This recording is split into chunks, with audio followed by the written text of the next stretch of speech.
बोल बम जय शिव बोल बम। डीजे मुन्ना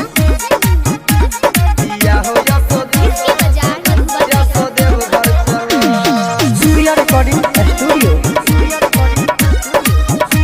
सैया हो या तो देव घर चलो। सावन के सोमारी तू कल पिया हो या तो देव घर चल। सैया हो या तो देव घर चल। बाबा भोले बाबा के भगती तू कल पिया हो या तो देव घर चल। सैया हो या तो देव घर चल।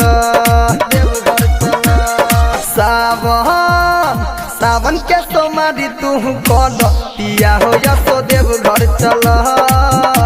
सैया हो या तो देव घर चल। देव घर चल। डीजे मुन्ना सैया हो या तो इसकी बाजार हो या तो देव घर चल। मिक्स बाय सोतीला। पिया हो या तो देव घर चल। और सावन के पहिला सोमारी ओ भीड़ होला भारी की पर चकटाले हम पंडा से जाके मिलल जाई ओ दोस्त बिस खियाई की जलवा चढ़ा दे हम की जलवा चढ़ा दे।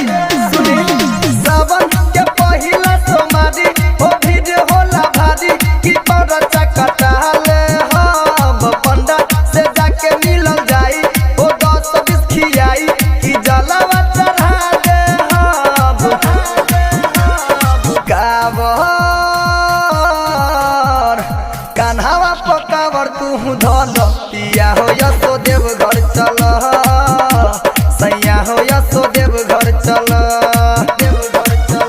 और सावन के सोमारी तू कल पिया हो या तो देव घर चल। सैया हो या तो देव घर चल। देव घर चल। डीजे मुन्ना सैया हो या तो इसकी बाजार हो या तो देव घर चल। Mix by सोतीला।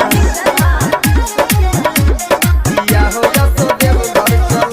सुन सैया हो मुकेश मावाली तू कल न तैयारी कि सरधा पूरा दन लागल बदिलवा में यास ना होला बरदास तू देवा घर घुमा दन तू देवा घर घुमा दन।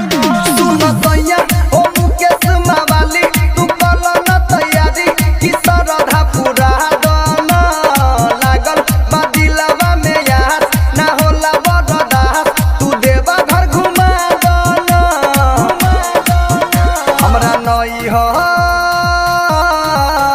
हमरा नैहर से तू भैया के बोला लो पिया हो या तो देव घर चल।